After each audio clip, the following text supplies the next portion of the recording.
Good morning my dear students and my friends. आप सब कैसे हैं? उम्मीद करते हैं आप लोग बहुत ही बढ़िया होंगे। चलिएगा दोस्तों, आज हम लोग रेनबो का पोइट्री जो पढ़ेंगे मैकेविटी, इसमें हम ऑब्जेक्टिव क्वेश्चन को देखेंगे। बाबू जो आपकी बोर्ड एग्ज़ाम के लिए बाबू इम्पोर्टेंट है। और आपको शायद मालूम होगा इस बात को कि इसमें से ऑब्जेक्टिव हर साल पूछता है मैकेविटी से, और इसमें से एक्सप्लेनेशन भी बहुत बार पूछा है। तो अब वो देखा जाए, आइए चलते हैं। मैकेविटी द मिस्ट्री कैट का ऑब्जेक्टिव देखा जाए। कह रहा है Macavity the mystery cat is written by. ये मैकेविटी जो मिस्ट्री कैट बाबू किसके द्वारा लिखा गया है? तो अब इसमें ऑप्शन दिया है टी.एस. एलियट, जॉन डन, कमला दास, जॉन किट्स। तो अब जाहिर सी बात है इसको लिखे हैं बेटा टी.एस. एलियट साहब। तो इसमें बेटा आपका करेक्ट ऑप्शन होगा वो ए। ठीक है बेटा, नेक्स्ट चलते हैं छोटू। कह रहा है इसमें मैकेविटी इज कॉल्ड, मैकेविटी को कहा जाता है क्या, किस नाम से बेटा पुकारा जाता है, बुलाया जाता है? तो the hidden paw, the exposed paw, naughty paw. तो अब इसमें इसका एक गुप्त पंजा है। पाव मतलब पंजा होता है, हिडन का मतलब छिपा हुआ। तो इसके पास एक छिपा हुआ पंजा है। तो बाबू इसमें बेटा आपका ऑप्शन होगा बाबू ए। इज बाबू करेक्ट ऑप्शन होगा। नेक्स्ट चलते हैं छोटू, 3 नंबर क्वेश्चन देखते हैं। कह रहा है the poet compares Macavity to. Poet जो है कवि मैकेविटी को किससे कंपेयर करता है, तुलना करता है? तो अब इसमें नेपोलियंस है ना, बिस्मार्क एंड चार्ल्स नन। तो इसमें बेटा आपका करेक्ट ऑप्शन होगा छोटू। बोलिए अब कौन सा सही होगा बेटा? तो इसमें बेटा आपका करेक्ट ऑप्शन होगा छोटू ए। इसमें आपका ए ऑप्शन बाबू करेक्ट होगा। ठीक है बाबू, नेक्स्ट चलते हैं बेटा। कह रहा है Macavity is the pet cat of. Macavity जो है किसकी जो पालतू है ना बिल्ली है बाबू? तो जाहिर सी बात है इसमें ऑप्शन दिया है बेटा शेक्सपियर साहब, T S. Eliot, J B. Shaw, John Donne. तो अब इसमें आपका करेक्ट ऑप्शन होगा छोटू। इसमें इसको पालतू बिल्ली जो है टी.एस. एलियट साहब की है नहीं। अब आपका करेक्ट ऑप्शन होगा वो बी। बी आपका वो करेक्ट ऑप्शन होगा। नेक्स्ट चलते हैं छोटू। कह रहा है मैकेविटी इज फुल ऑफ। ध्यान देना बेटा, ये बेटा कह रहा है मैकेविटी जो किससे भरी हुई है, इसके अंदर क्या है, किससे भरी हुई है बाबू? तो हैप्पीनेस है, खुशियाँ है, सैडनेस है, डिसीटफुलनेस है, धूर्तता है, छल कपट है। तो बेटा इसमें जाहिर सी बात है वो 5 नंबर का ऑप्शन बेटा सी होगा, है ना बेटा? 1 नंबर की ये धूर्तबाज बिल्ली है। नेक्स्ट चलते हैं बेटा, 6 नंबर कह रहा है who find Macavity lazy and half asleep. कौन मैकेविटी को माना आलसी पाता है और वो हाफ अस्लीप मतलब पूरे तरह से सोई नहीं रहती है ना बेटा? तो इसमें ऑप्शन दिया है बेटा जॉन डन साहब, टी.एस. एलियट, किट्स, है ना, नॉन ऑफ दी। तो अब इसमें बाबू आपका 6 नंबर का ऑप्शन छोटू होगा बी। आपका करेक्ट ऑप्शन होगा टी.एस. एलियट। नेक्स्ट चलते हैं मेरे बाबू। कह रहा है 7 नंबर कह रहा है is a master of criminal. कौन बेटा ये मास्टर ऑफ क्रिमिनल है? बहुत ही क्राइम में बहुत मास्टर है बेटा। तो मैकेविटी ऑप्शन दिया है, रेकेविटी, नेकेविटी, नन ऑफ दी। तो बेटा इसमें जाहिर सी बात है मैकेविटी का जिक्र हो रहा है। तो अब उस 7 नंबर का क्वेश्चन बाबू आपका ऑप्शन देगा बाबू ए सही होगा, मैकेविटी। नेक्स्ट चलते हैं बाबू। कह रहा है 8 number question Macavity is a. क्या है बेटा? कैट है, डॉग है, स्नेक है, लायन है। बाबू इस तरह का क्वेश्चन आपके बोर्ड एग्जाम में पूछेगा। ठीक है बाबू, तो इसको ध्यान से देखिएगा, स्किप करके वीडियो को मत देखिएगा। तो बेटा इसमें बाबू आपका ऑप्शन बाबू 8 नंबर का ए होगा। ठीक है बेटा, नेक्स्ट चलते हैं बाबू 9 नंबर क्वेश्चन। कह रहा है बेटा Macavity is the settlement of. Babu 9 number कह रहा है बाबू कहाँ पे मैकेविटी जो है बाबू सेटलमेंट इसका हो गया बाबू? तो अब वो देखिएगा इसका सेटलमेंट बाबू हुआ है कहाँ पे बेटा, तो वो स्कॉटलैंड में है बाबू, स्कॉट यार्ड है बाबू, लेन यार्ड है, नन ऑफ दी। तो अब इसमें 9 नंबर का ऑप्शन बेटा बी होगा, स्कॉट यार्ड। 10 नंबर देखा जाए बाबू, कह रहा है कि dot dot is tall and thin. कौन बाबू लंबी और पतली है, तो मैं बताया था कि जिंजर जो है, तो इसमें मैकेविटी है बेटा, तो इसमें ऑप्शन बेटा आपका 10 नंबर का बाबू ए सही होगा, मैकेविटी। ठीक है मेरे बाबू। नेक्स्ट चलते हैं छोटू, 11 नंबर क्वेश्चन देखते हैं मेरे बाबू। कह रहा है Macavity disappears from the place of theft before the dot dot reach there. मतलब मैकेविटी गायब हो जाती है उस जगह से जहाँ पे थेफ्ट होती है, बिफोर द रिच देयर, किसके आने से पहले वो गायब हो जाती है। तो अब वो ध्यान दीजिएगा, आपको मैंने जब पोयम पढ़ाया था तो बताया था इसके बारे में। तो मैकेविटी को पूरे बता दें कि लंदन की जो पुलिस है पूरे पकड़ने में इसे, है ना, व्यस्त है, लेकिन वो पकड़ नहीं पाते हैं क्योंकि उसके फुटप्रिंट जो है, उसके पैरों का जो चिन्ह है नहीं मिल पाता है। तो अब वो जाहिर सी बात है, वो कौन पकड़ते हैं कि वो किसके पहुंचने से पहले बेटा वो गायब हो जाती है, वो मैकेविटी गायब हो जाता है। चूँकि इसमें देखिए वो 11 नंबर का वो ऑप्शन बोलिए, अब कौन होगा, वो सी होगा, ना टी.एस. एलियट ना ऑनर। यहाँ ऑप्शन बेटा क्या होगा, सी होगा, पुलिस। नेक्स्ट कह रहा है अब 12 नंबर क्वेश्चन देखिएगा, जो आपके बोर्ड एग्जाम में संभवतः पूछ सकता है, बड़ा इम्पोर्टेंट है।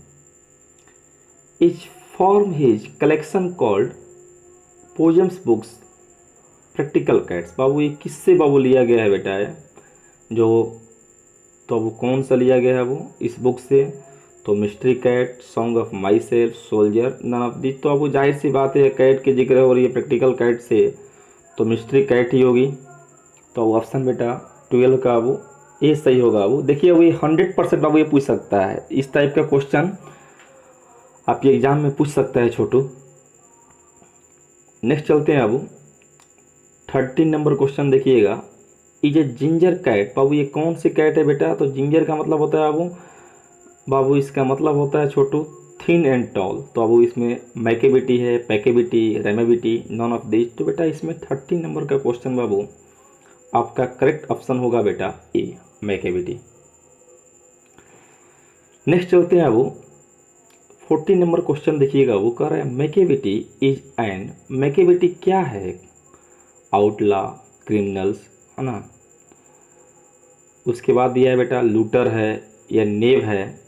तो जाहिर सी बात है इसमें अब इसमें आपका बोलिए अब 14 नंबर क्वेश्चन का ऑप्शन बेटा कौन सही होगा छोटू, तो 14 नंबर का होगा ऑप्शन बेटा आउटला। ये कानून से बाहर है, कानून को खुल्लम चैलेंज देता है मैकेविटी, बिल्ली जो है पूरी तरह से खुला चैलेंज दे रही है लंदन पुलिस को। नेक्स्ट चलते हैं अब 50 नंबर क्वेश्चन देखिएगा, कह रहा है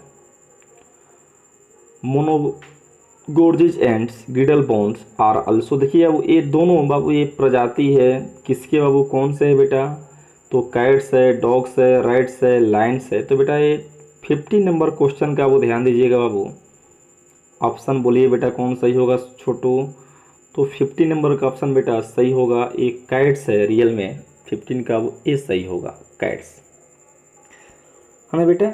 60 नंबर देखिएगा, वो कह रहा है the best known poem of T S. Eliot's are. तो टी.एस. एलियट का जो सबसे अच्छा जो पोएम बाबू जाना जाता है बेटा वो कौन सा है बेटा, तो द वेस्टलैंड, सिंपैथी, डैफोडिल्स है बेटा, या द रेन है बेटा। तो बोलिए बेटा इसमें कौन सा सही ऑप्शन होगा बाबू छोटू, तो बाबू ये इनके जब मैं ऑटोबायोग्राफी पढ़ाया था इनका, है ना, इनके बारे में पढ़ाया था तो बताया था इसके। तो अब इसमें बाबू बोलिए अब 60 नंबर का ऑप्शन बेटा कौन सा होगा छोटू, ए होगा द वेस्टलैंड, टी.एस. एलियट लिखे हैं इसको बाबू। नेक्स्ट चलते हैं अब 70 नंबर क्वेश्चन देखिएगा मेरे बाबू, कह रहा है मेरे बाबू Macavity the mystery cat is written in the, किस मतलब मैकेविटी जो है मिस्ट्री कैट, ये लिखा गया है तो किस मूड में लिखा गया है, किस वेन में लिखा गया है बेटा? सीरियस में, मॉक हीरोइक, या हीरोइक, या इपिक? तो जाहिर सी बात है बाबू, ये बाबू आपका 70 नंबर क्वेश्चन का बेटा ऑप्शन बी होगा। ये मॉक हीरोइक है ना? ये जो मॉक है बेटा रियल में नहीं है ना, दिखावटी नहीं, असली नहीं है बल्कि दिखावटी है। तो अब इसमें आपका 70 नंबर क्वेश्चन का बेटा ऑप्शन बी सही होगा। नेक्स्ट चलते हैं अब 80 नंबर क्वेश्चन देखा जाए बेटा, कह the mystery cat is a poem. बाबू मिस्ट्री कैट जो रहस्यमयी बिल्ली जो है, ये बाबू ये कौन सा पोएम है? लाइट पोएम है, या बेटा बहुत सीरियस पोएम है, या मेटाफिजिकल पोएम है, या नन ऑफ दीज? तो मैंने आपको मेटाफिजिकल पोएम को बताया था कि मेटाफिजिकल पोएम कौन सा होता है, जब मैंने आपको स्वीटेस्ट लव आई डोंट को पढ़ाया था। तो इसमें जाहिर सी बात है बेटा 18 नंबर का ऑप्शन बेटा ए होगा। ये लाइट पोएम है ना, ये बाबू लाइट पोएम है। ठीक है मेरे बाबू, नेक्स्ट चलते हैं छोटू। 90 नंबर क्वेश्चन मेरा बाबू कह रहा है, T S. Eliot was born in. बाबू टी.एस. एलियट जो है बेटा ये कब पैदा हुए थे, किस सन में पैदा हुए थे? तो छोटू ध्यान दीजिएगा, मैंने बताया था कि राइटर का जन्म बाबू आपके हर साल एग्जाम में पूछा हुआ है। तो इसमें ध्यान दीजिएगा, राइटर का आप जन्म याद हमेशा माइंड में रखिएगा, उनका जन्म कब हुआ। हालांकि मृत्यु बहुत कम पूछता है, लेकिन बाबू उनका जन्म हर बार पूछा है और आगे भी पूछता रहेगा। तो इस पर बाबू ध्यान देना है। T S. Eliot was born in. बाबू ये टी.एस. एलियट कब पैदा हुए थे? तो ऑप्शन दिया है बेटा 1882, 1888, 1890, 1898। तो बेटा जाहिर सी बात है अब इनका जन्म बाबू है ना बेटा 1888 में हुआ था बेटा। तो इसमें अब आपका ऑप्शन बाबू बी सही होगा, बी करेक्ट ऑप्शन है। ठीक है बेटा, नेक्स्ट चलते हैं अब 20 नंबर क्वेश्चन कर रहा है, टी.एस. Eliot died in. बाबू ये कब इनकी मृत्यु हुई थी बेटा टी.एस. एलियट साहब की? तो टी.एस. एलियट साहब बाबू मरे थे 1965 में, है ना बेटा? तो इसमें बाबू 1965, 1999, 1998, 1996 दिया है बेटा ऑप्शन। तो 20 नंबर क्वेश्चन का बेटा ऑप्शन बोलिए छोटू कौन होगा मेरे बाबू? ए होगा 1965, याद रखिएगा। नेक्स्ट चलते हैं बाबू 21 नंबर क्वेश्चन बाबू, जो बहुत बाबू इम्पोर्टेंट है, ये पूछेगा आपकी बोर्ड एग्जाम में बाबू। कह रहा है बेटा T S. Eliot was awarded the Nobel prize for literature in. T S. Eliot को लिटरेचर के लिए किस सन में उनको नोबेल प्राइज से बेटा अवार्डेड किया गया, सम्मानित किया गया, अवार्ड दिया गया उनको? तो बेटा ये नोबेल प्राइज को उनको अवार्ड कब दिया गया बेटा? तो ऑप्शन दिया है बेटा, ध्यान दीजिएगा 1945, 20 नंबर का क्वेश्चन देखिएगा, 1948, 1955, 1954। तो अब इसमें बाबू 21 का ऑप्शन बेटा बोलिए बाबू कौन सही होगा बाबू? 1948 में बाबू इनको लिटरेचर के लिए अवार्ड दिया गया था नोबेल प्राइज। 1948 आपका बी बाबू सही आंसर होगा। 22 देखिएगा वो कह रहा है बेटा T S. Eliot was born in. बाबू ये कब पैदा हुए थे? Sorry, T S. Eliot was born in, ये कहाँ पे पैदा हुए थे? ध्यान दीजिएगा, इंडिया दिया है, चाइना, अमेरिका, जापान। तो अब वो ध्यान दीजिएगा, वो इन पैदा जो हुए थे बेटा अमेरिका में ही हुए थे, है ना? तो बाद में सेटल कहीं और हुए, लेकिन पैदा बेटा कहाँ पे हुए थे बेटा? अमेरिका में हुए थे। तो वो 22 का ऑप्शन बेटा क्या होगा बोलिए बाबू? सी होगा, अमेरिका। 23 नंबर क्वेश्चन देखिएगा मेरे बाबू, कह रहा है टी.एस. Elliott belong to. हाँ बेटा, ये पोएट बाबू किस बिलोंग करते हैं, किस शताब्दी के हैं, किस सेंचुरी के हैं बेटा? तो अब 18th सेंचुरी के हैं, 20th सेंचुरी के हैं, 17th सेंचुरी के हैं, नन ऑफ दिस। तो मैं बता दूं बाबू कि इनका डैड बाबू ये 1965 है। तो जाहिर सी बात है बाबू न 18 के होंगे न 17 के। ये बाबू पोएट किस सन के हैं बेटा? तो ये 20th सेंचुरी के हैं, 20वीं शताब्दी के बेटा पोएट हैं। तो ऑप्शन बेटा 23 का ऑप्शन बेटा आपका होगा बी इज करेक्ट। 24 देखा जाए बेटा, कह रहा है मैकेविटी हेड इज हाईली, ध्यान दीजिएगा बेटा, Macavity head is highly, Macavity का जो हेड है वह कैसे है बेटा, उसका सर कैसा है। मैं बताया था बेटा कि इसका सर बाबू वाइड है, राउंड है, डोम्ड है या लॉन्ग है। तो मैंने बताया था इसका गुंबदनुमा है, एक गुंबज आकार का, इसका जैसे गुंबज होता है गुंबद, उसके गुंबदनुमा नामक एक उसका हेड है। तो अब इसमें अब वो 24 का ऑप्शन बेटा सी सही होगा, करेक्ट। ठीक है बेटा, तो बाबू इसमें बता दो बाबू कि इसमें वो 100% बाबू आपसे कह रहा हूँ, मैं आपसे वादा करता हूँ बाबू कि सी से क्वेश्चन आपके बाबू बोर्ड एग्जाम में पूछेगा। इसलिए मेरे बाबू प्लीज़ बाबू इस ऑब्जेक्टिव क्वेश्चन को अच्छे से देख लीजिएगा और वीडियो को स्किप मत कीजिएगा, स्किप करके देखिएगा तो आप ही को उससे नुकसान होगा। ठीक है बेटा, तो अब इस वीडियो को अपने दोस्तों के बीच प्लीज़ शेयर ज़रूर करें ताकि उनको भी लाभ हो इस लॉकडाउन के दौरान, और आप भी घर पे रहें, अच्छे से रहें, सुरक्षित रहें। फिर मिलेंगे बाबू हम अगले वीडियो में एक अलग अंदाज के साथ। Thanks for watching and listening to me. जय हिंद, वंदे मातरम।